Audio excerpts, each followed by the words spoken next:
Mesdames et messieurs, bonsoir et bienvenue sur nos antennes au sommaire de ce journal.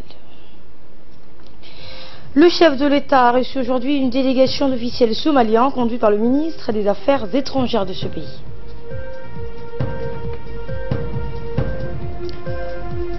Et au Mali, Antonio Guterres soutient le G5 Sahel depuis le Mali. Bonsoir et merci de nous accueillir chez vous. Le président de la République, Ismaïl Omar Guelleh, a reçu aujourd'hui une délégation d'officiels somaliens conduite par le ministre des Affaires étrangères, Ahmed Issa Awad. Les relations d'amitié et de coopération entre les deux pays, les deux peuples, les mesures à entériner en vue d'une plus grande conformité de la Somalie vis-à-vis de ses objectifs de reconstruction, le concours que notre pays apporte à la stabilisation et à la sécurisation de ce pays frère, constitue entre autres sujets des thématiques abordées au cours de cette audience présidentielle accordée au ministre somalien des Affaires étrangères. Les dirigeants et le peuple de Somalie réalisent pleinement la détermination dont fait montre le président djiboutien en vue d'aider notre pays à se reconstruire et à reconquérir sa place dans le concert des nations, a dit dans le même sens Ahmed Issa Awad, donc le ministre somalien des Affaires étrangères. Et ce dernier se trouve depuis hier à Djibouti dans le cadre de l'adoption d'une convention visant à renforcer les relations de coopération entre les deux pays. Les parlementaires somaliens en charge de la commission des Affaires étrangères accompagnent M. Ahmed Issa Awad dans son actuel séjour de travail à Djibouti. Ils ont d'ailleurs pris part à la rencontre qu'ils ont eue aujourd'hui avec le président Ismaïl Omar Guelleh. Et côté djiboutien, le ministre des Affaires étrangères et de coopération internationale, Mohamed Ali Youssouf, le secrétaire général de la présidence, Mohamed Abdoulaye Waes, et l'ambassadeur de la République de Djibouti auprès de la République fédérale de Somalie, Aden Hassan Aden, ont assisté à cette même audience. Dans une déclaration faite à la presse à l'issue de son entretien avec le président Guelleh, le ministre somalien des Affaires étrangères a indiqué avoir également mis à profit cette rencontre pour dire au chef de l'État djiboutien combien la nation somalienne est reconnaissante à son égard. Et pour sa part, le chef de la diplomatie djiboutienne, Mohamed Ali Youssouf, a rappelé les relations d'amitié et de coopération entre les deux pays et les deux peuples, les mesures à entériner en vue d'une plus grande conformité de la Somalie vis-à-vis de ses objectifs de reconstruction. Le ministre a par ailleurs rappelé le concours que notre pays apporte à la stabilisation et à la sécurisation de ce pays frère. Mohamed Ali Youssouf qui a donc rappelé les conventions qui ont été signées et paraphiées. Et juste avant l'entretien avec le chef de l'État, une réunion ayant pour objectif de renforcer les relations bilatérales entre la République de Djibouti et la République de Somalie s'est tenue, c'était donc ce matin à l'Institut diplomatique. Et bien cette rencontre qui a également abordé les nouvelles opportunités de coopération a été conjointement présidée par les deux ministres des Affaires étrangères djiboutiens et somaliens, respectivement Mohamed Ali Youssouf et Ahmed Issa Awad. Le chef de la diplomatie djiboutienne était entouré de notre ambassadeur à Mogadiscio, Aden Hassan Aden, et de ses principaux collaborateurs, alors que le ministre somalien des Affaires étrangères avait à ses côtés les membres de la délégation qui a entrepris avec lui une visite de travail à Djibouti et l'ambassadeur de Somalie accrédité à Djibouti. À l'issue de cette réunion, les deux ministres ont paraphé 3 accords de coopération visant à consolider les liens d'amitié et de coopération liant les deux pays. Également dans l'actualité, le directeur général du STID, Samad Al-Abdi Asman, accompagné de Mme Luqia Mohamed Abdelkader, président du réseau Femmes TIC de Djibouti, a rencontré ce matin le président de l'Assemblée nationale, l'honorable Mohamed Ali Hamad. L'entretien qui s'est déroulé en présence du député Hassan Omar a permis de discuter sur les voies et moyens de renforcer les capacités nationales en matière de l'entrepreneuriat axé sur l'éthique. En effet, le STID est une structure qui accompagne les projets et les start-up innovantes portées par les jeunes djiboutiens. De plus, le président a mis l'accent sur l'importance du rôle d'éthique pour les parlementaires, pour les évaluer dans leurs prérogatives. Il s'est dit enfin réjoui de voir ce genre d'initiative comme le STID accompagner des jeunes filles et à encourager Mme Luqia Abdelkader à préserver et former d'autres jeunes filles dans son domaine de prédilection. Et rappelons que Mme Louria Mohamed vient de prendre part brillamment au concours sur l'éthique organisé à Kigali lors du Transform Africa Summit, en ayant été sélectionnée parmi les 10 meilleurs projets panafricains et classée au final 6e sur les 10 participants. À l'Assemblée nationale, toujours une délégation du Parlement djiboutien conduite par le président de la Commission des finances est rendue ce matin à l'imprimerie nationale de Djibouti pour constater de visu les problèmes auxquels l'imprimerie nationale est confrontée. Accueillis à leur arrivée par le ministre de la Communication, chargé des postes et des télécommunications, Abdi Youssef Sougué, et la directrice de l'imprimerie nationale. La délégation parlementaire donc a visité les différents services de l'imprimerie nationale de Djibouti et de donner un coup de projecteur sur les nouvelles capacités de production de cette institution. Et c'est une première qu'une délégation parlementaire visite l'imprimerie nationale. Objectif, sensibiliser les plus hautes autorités pour toutes les impressions émanant du secteur public et parapublic. Les parlementaires ont constaté que l'imprimerie nationale était donc d'une grande capacité et que malheureusement celle-ci n'est pas utilisée par l'autorité djiboutienne.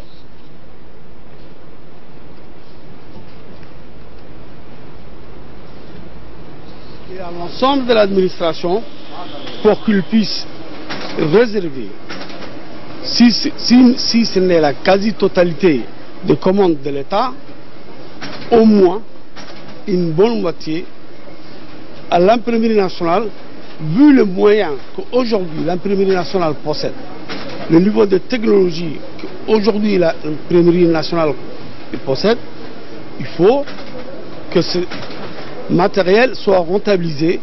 Ça fait de la création de l'emploi, ça va faire de la création de richesses, et il faut que le gouvernement prenne toutes les dispositions nécessaires pour favoriser l'imprimerie nationale. Et suivant le mot de la directrice de l'imprimerie nationale, justement. Des parlementaires aujourd'hui à l'imprimerie nationale, c'est de faire ou de donner un coup de projecteur sur les activités de l'imprimerie nationale. L'imprimerie nationale a des nouvelles capacités de production qui sont en place depuis mars 2017. Et en mars 2017, son Excellence le Président de la République a fait une inauguration et s'est déplacé en personne pour donner le coup d'envoi de ces nouvelles activités. Malheureusement, après un an, les choses qui ont été promises et que le Président a donné les ordres pour que ça se réalise n'ont pas eu lieu. À savoir, premièrement, le droit d'exclusivité. Donner à l'imprimerie nationale l'exclusivité d'impression de tous les documents de l'État, sociétés d'État et établissements publics.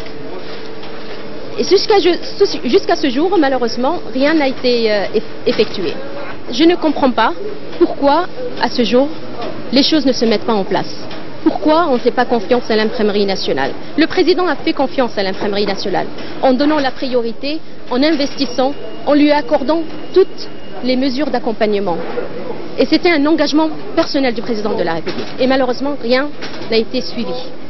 Donc c'est ça au fait l'objet. Et c'est toute une première pour les parlementaires. Au fait, j'ai oublié de dire que cette visite de terrain découle suite à l'adoption des comptes financiers de l'imprimerie nationale pour l'exercice 2015. Et ça, c'est toute une première pour les parlementaires de descendre sur le terrain et de voir les capacités d'une institution. Et ce qui les a intrigués, c'est que l'État a investi tant de millions en 2017 et que malheureusement, il n'y a pas eu de mesures d'accompagnement. Et pour sa part, le ministre de la Communication, chargé des postes et des télécommunications, a indiqué, je cite, « Récemment, comme vous l'avez certainement constaté, il y a eu récemment un débat houleux entre les membres du gouvernement et les parlementaires au sein de l'hémicycle.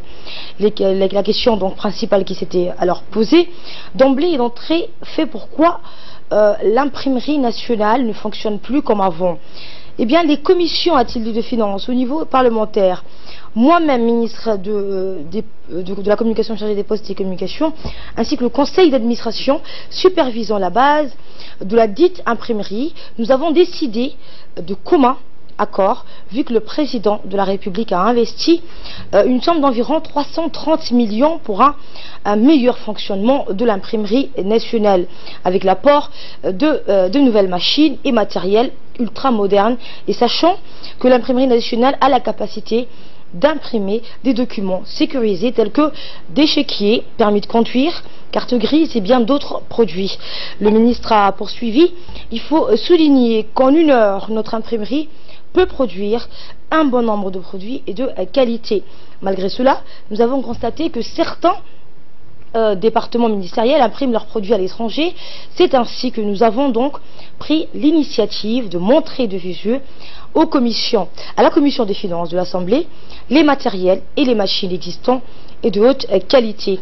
J'envoie, a conclu le ministre de la Communication, un message à mes collègues ministres, quel que soit leur département, de faire preuve de patriotisme en imprimant leurs produits et leurs documents hautement sécurisés sur place, ici à l'imprimerie nationale. Fin de citation. Également dans l'actualité, au cours de la journée du mardi 29 mai, donc hier, après les régions du Sud, c'est dans les régions de Tadjoura et Obok que le ministre de la décentralisation, Hamedou Mohamed Alamis, a poursuivi sa tournée de supervision du brevet de l'enseignement fondamental, le BEF. Et pour nous en dire plus, Ali Abdellah est avec nous sur ce plateau. Bonsoir Ali. Bonsoir Asma. Effectivement, donc le ministre était accompagné d'une forte délégation conjointe de son ministère et celle du ministère de l'Éducation nationale et de la formation professionnelle ainsi que les autorités locales. Ce long périple a été entamé très tôt le matin par le village mythique d'Adaïlou, puis de Ronda, Tadjoura pour clôturer dans l'après-midi à Obok.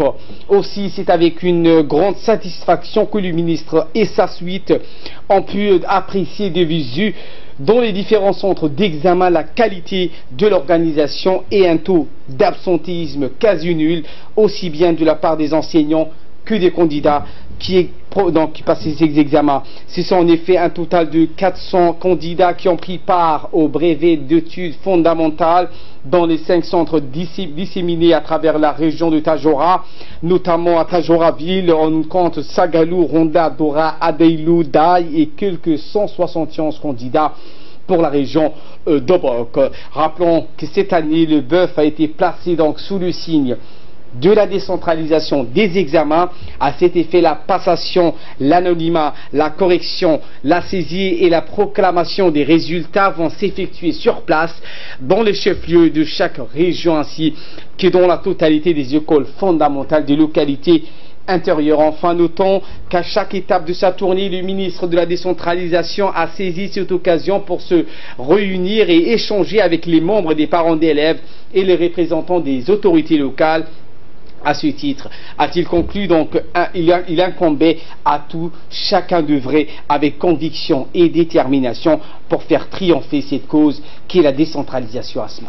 Merci Ali pour ces précisions. Dans son intervention, le ministre de la décentralisation a souligné qu'il s'agissait là d'une opportunité remarquable grâce à laquelle les élèves des régions vont pouvoir bénéficier des mêmes situations que ceux de la capitale et que cela va incontestablement favoriser sur tout le territoire les conditions propres à donner à chaque élève la même chance de réussite et des résultats scolaires meilleurs. Voici ses propos.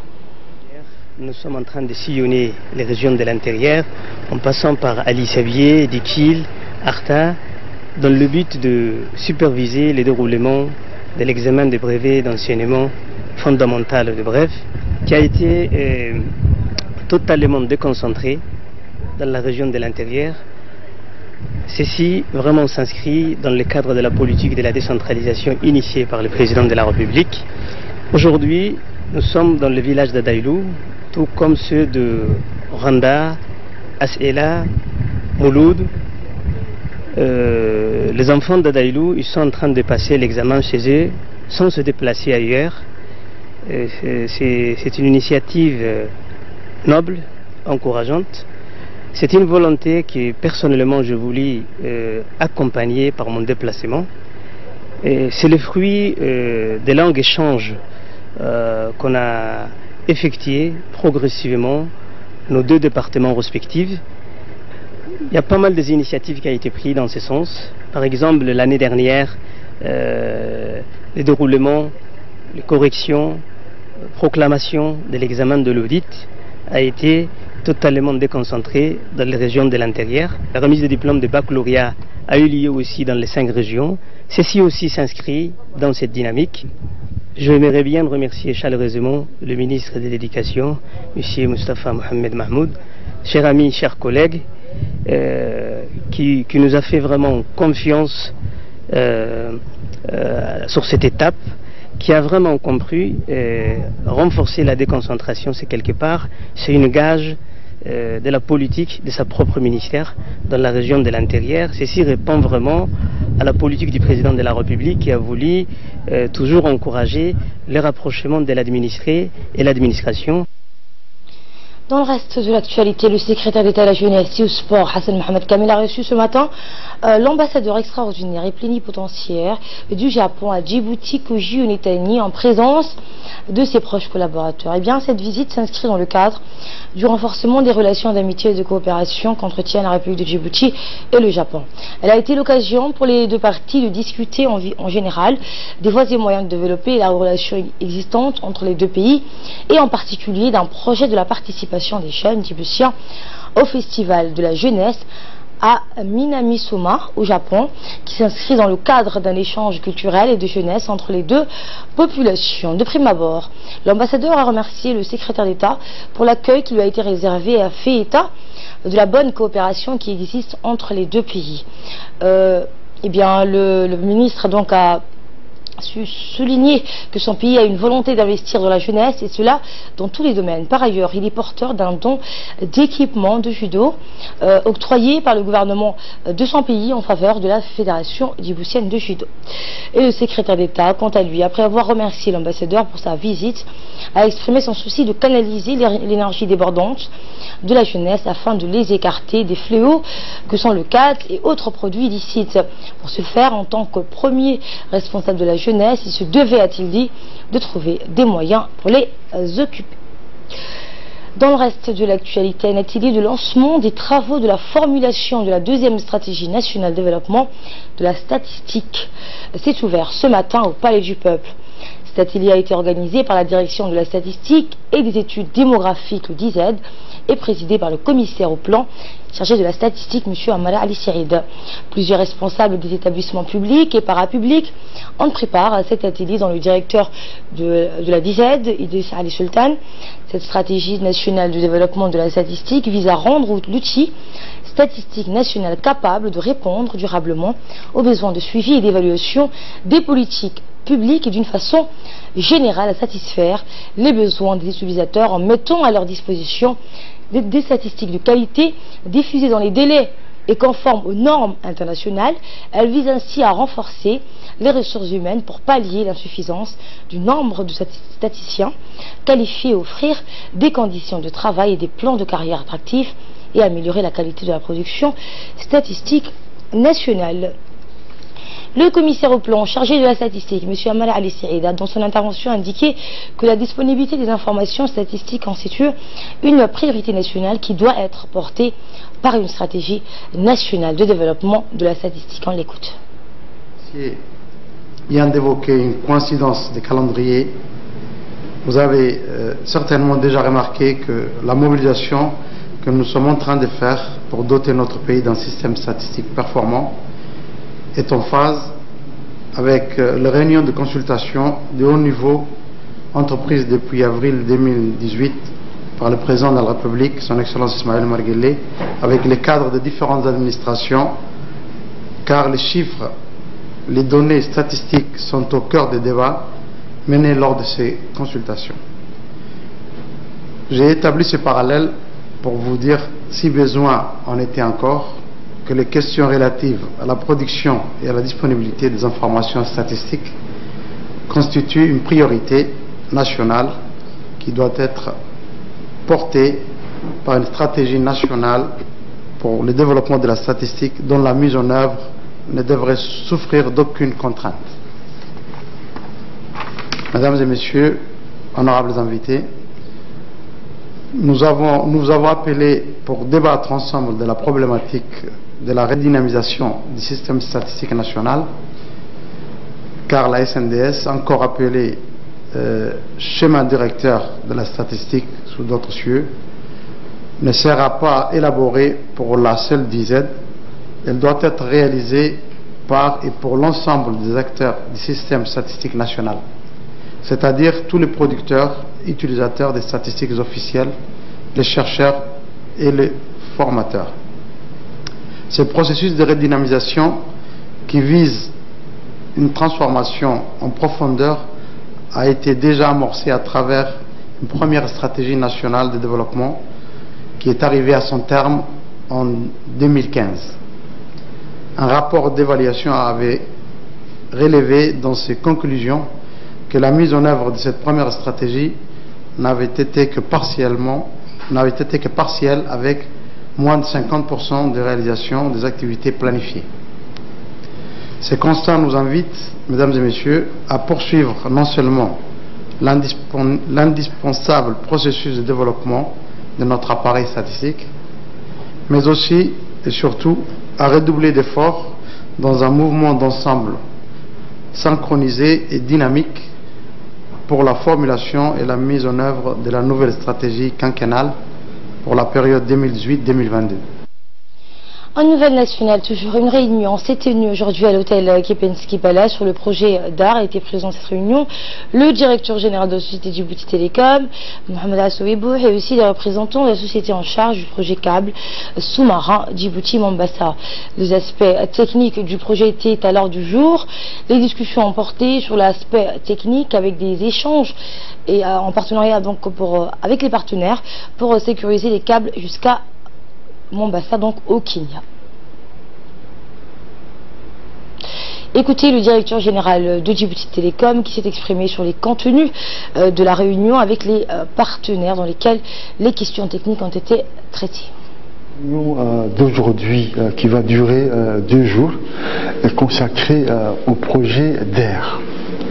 Au cours de ces 2 jours, nous allons discuter de l'implémentation du projet DAIR, les aspects techniques sur les équipements immergés, les câbles, mais également aussi les répéteurs, les différentes protections qu'il faudra mettre en place pour optimiser justement ces câbles qui vont des Djibouti jusqu'à Mombasa.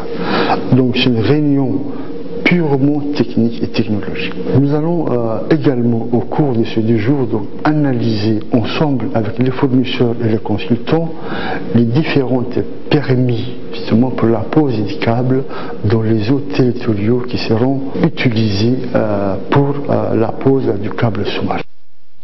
Dans le reste de l'actualité, une cérémonie de fin de formation au profit d'une trentaine d'hommes de la garde républicaine a eu lieu ce matin au sein de la caserne du 5e régiment interarmé d'Outre-mer. Ce stage de formation spécialisé s'est déroulé du 6 au 17 mai. Cette formation s'inscrit dans le cadre de partenariat entre la garde républicaine et les forces françaises stationnées à Djibouti.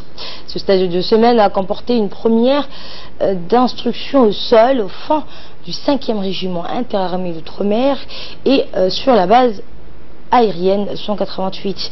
Il s'est poursuivi avec une phase pratique en vol au-dessus de la zone de chute de Catherine. Ce cycle de formation a nécessité aux côtés des experts des troupes de l'aéroport de l'EMI du 5e RIAOM, du commando ARTA de la BA 188, le soutien du centre médico-chirurgical interarmé pour le volet santé et l'investissement de la mission de coopération militaire sous la coupe de l'attaché de défense. Les stagiaires ont reçu donc des brevets et ont été félicités pour leur professionnalisme.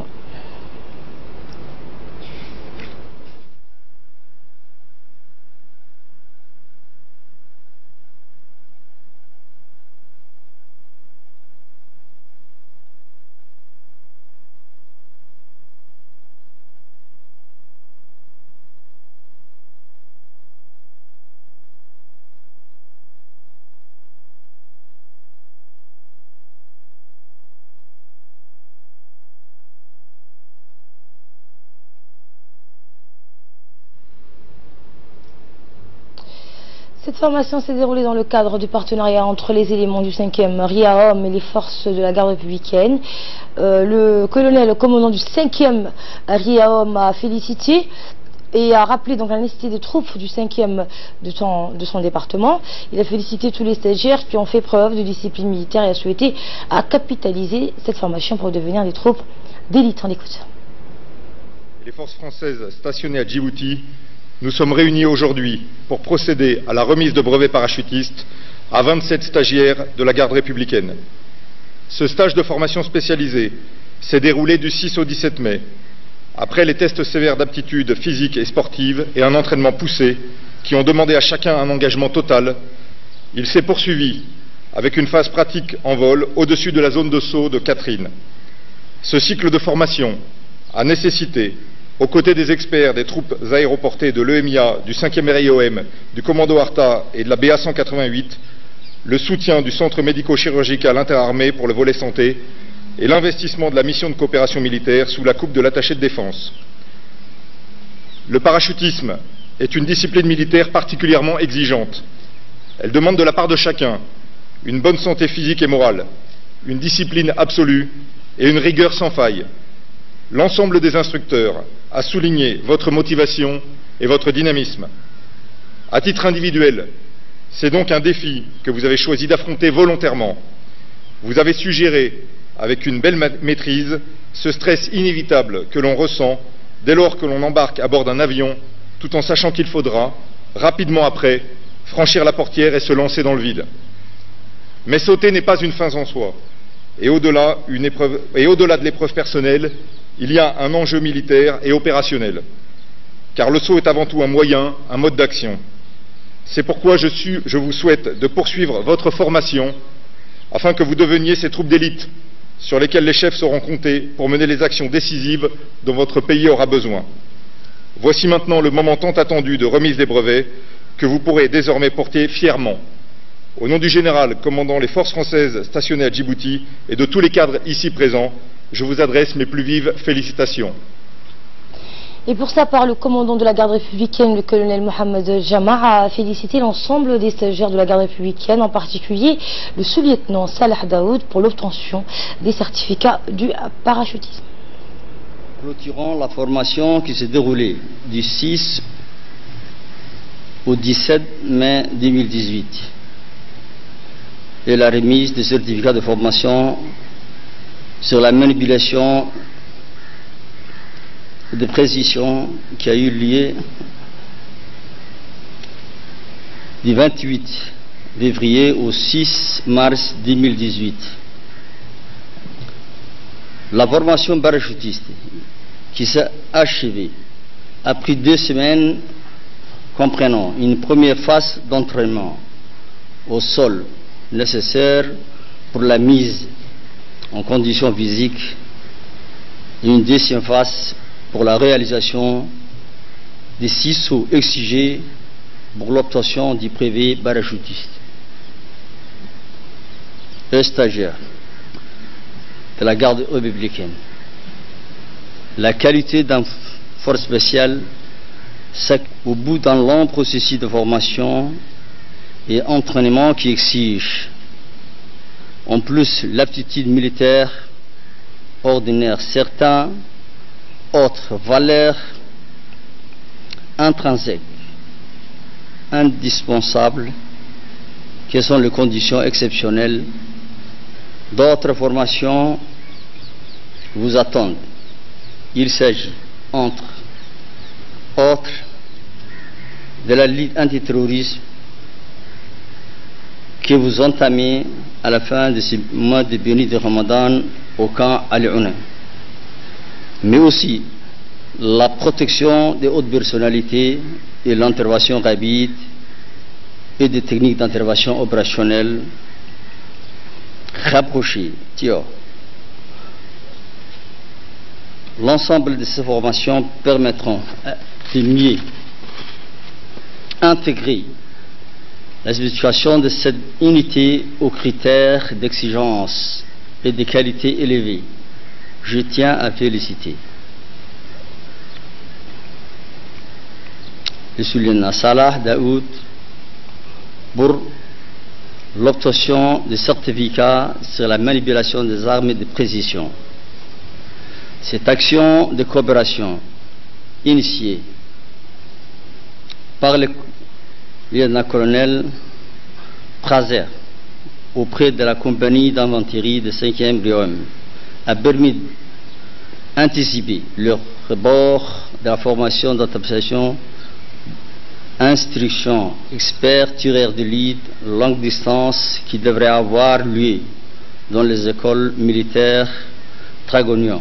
Cette opportunité pour exprimer encore une fois de plus ma satisfaction de voir la qualité de la coopération franco-djiboutienne en matière de défense et de sécurité.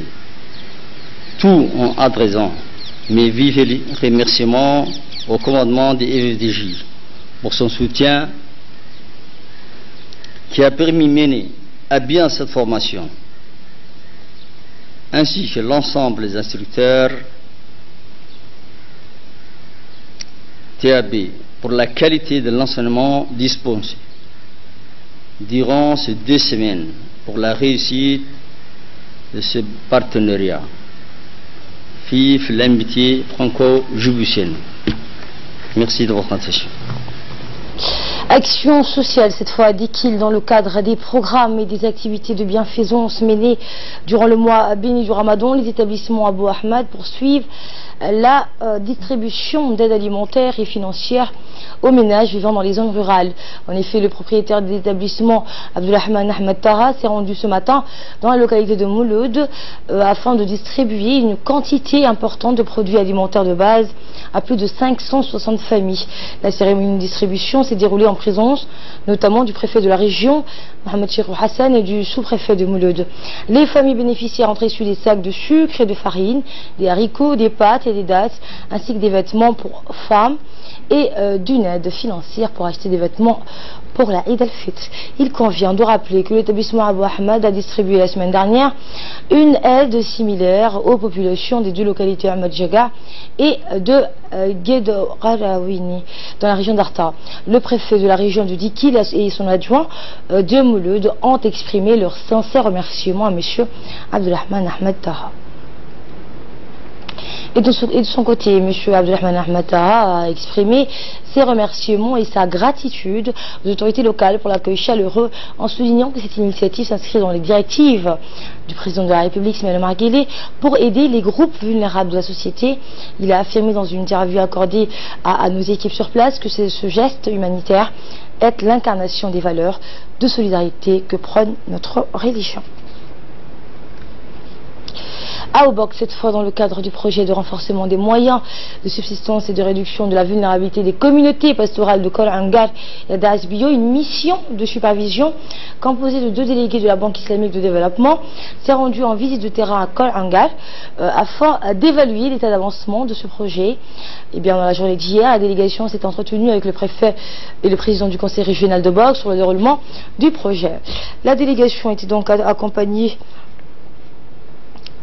par le sous-préfet de Kol Angar et du coordinateur de ce projet. À cette occasion, la délégation et le coordinateur de ce projet se sont entretenus avec les notables, les responsables de la coopérative des pêcheurs et la population locale dans leurs moyens de fournir à travers le projet notamment les embarcations de pêche et des équipes matérielles. Le préfet et le président du conseil régional et le sous-préfet de Kol Angar ont remercié donc ce projet qui a été suivi et appuyé. On reste toujours à Obok où le complexe Al-Rahma pour le développement dans le nord du pays a organisé hier soir un iftar collectif dans le cadre des activités caritatives de cet édifice éducatif. Cet événement annuel a vu la participation notamment du préfet de la région, du directeur du complexe, ainsi que des commandants des différentes unités militaires de la région et locale. Cet événement annuel a vu la participation du préfet de la région. Cet événement donc intervient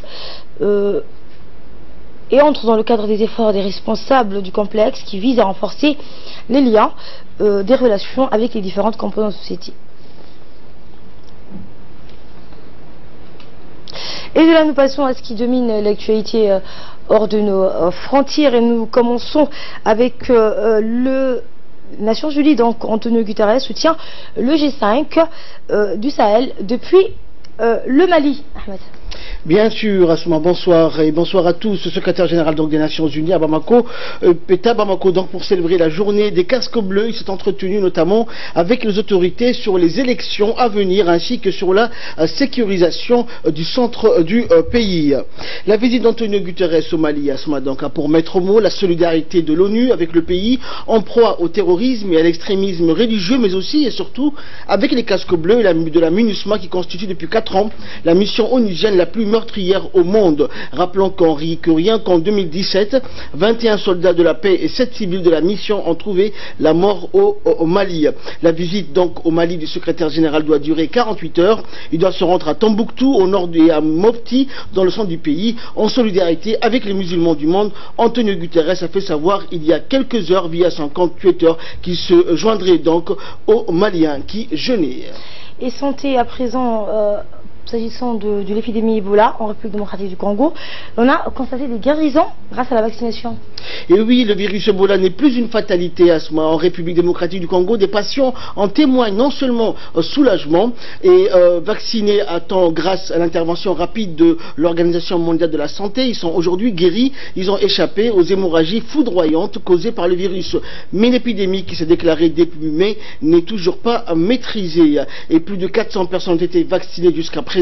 La majorité d'entre elles, dans le cas, a indiqué donc un médecin coordinateur pour Médecins sans frontières, un haut responsable de l'OMS a affirmé que le vaccin avait été bien accepté et que jusqu'à présent il n'y avait eu d'augmentation explosive de cas. Nous avons des raisons de faire preuve d'un optimisme prudent, a-t-il indiqué. Et pour finir, en Palestine, des nouveaux raids d'Israël dans la bande de Gaza. L'armée de l'occupation israélienne donc a de nouveau frappé dans la nuit de mardi à mercredi 35 positions du mouvement de résistance palestinien Hamas dans la bande de Gaza. 35 positions du mouvement de résistance palestinien Hamas à Gaza ont été donc frappées et dans la soirée de mardi, le djihad islamique avait annoncé qu'un accord de cessez-le-feu avait été conclu entre les organisations palestiniennes et Israël sous les auspices de l'Égypte. Et dans un tout autre registre, l'autorité palestinienne a intenté une action en justice auprès de la Cour de la Haye contre la décision du président américain proclamant Jérusalem capitale d'Israël et contre le transfert de l'ambassade américaine dans cette ville. Merci Ahmed Hamad pour ces précisions. C'est la fin de ce journal. Merci à vous de l'avoir suivi.